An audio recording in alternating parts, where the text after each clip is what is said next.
Good morning. Tells us that we've discussing before about Bishul Akum, not eating food cooked by a goy. So the Gemara says that how do you make it permitted? You want to have a goy's help, at the same time you want it to be not forbidden. So the Gemara says that if the Jew is involved in the cooking, then it will be permitted to have that food. It will not be considered Bishul Akum.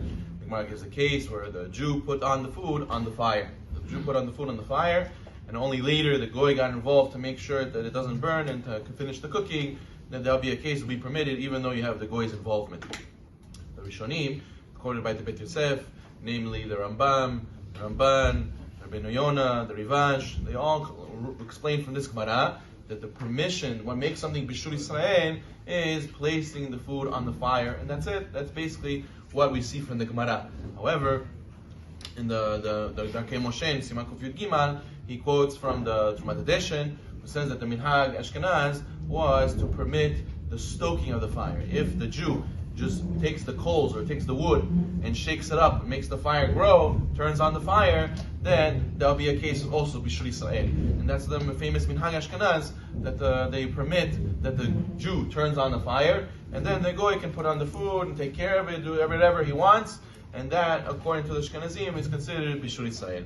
But Darkei Moshe also brings from Maram in Rothenburg, who says that even alo ba'alo, even fire to fire, if a Jew turned on a candle, a Jew turned on a small fire, and then the goy needs to cook in the oven, the goy needs to cook on the stove, and he turns on this fire from this fire, since the Jew turned on this fire, alo ba'alo, then also makes it as permitted it's considered Bishul Yisrael. However, these are all leniencies according to the Ramah. According to Maran, according to Shulchan Aruch, what Sephardim follow, Maran Hida writes that whoever is a Sephardi and he follows like the leniencies of the Ramah, he's tzarich kapara. He has to go and say Hatati Aviti Pashati, for this that did not follow Shulchan Aruch. So therefore, a Sephardi who goes out to eat in a restaurant that has Ashkenazi Ashkacha, or a place where they follow the leniencies of the Ashkenazim, which there's nothing wrong for them. That's 100% good for them.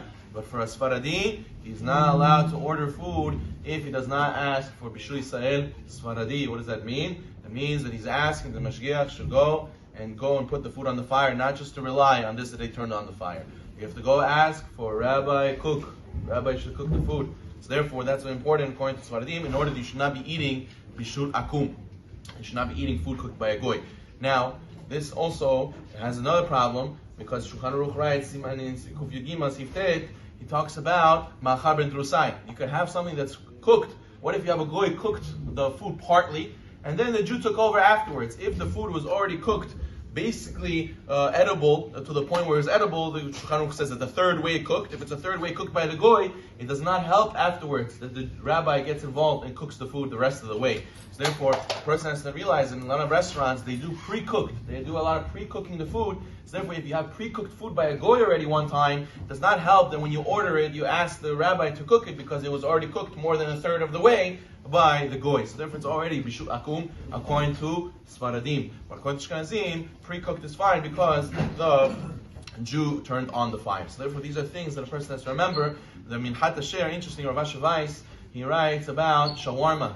He says, is shawarma also going to be a problem Bishul Yisrael? He says, Bishul Akum, because when the goy turns, maybe you could say the first layer, when the Jew puts on the sikh, so then the first layer was put on by the Jew, that's Bishul Yisrael. But what do you have afterwards, when the goy shaves down the shawarma, so now the inner layers start to get cooked because he revealed them.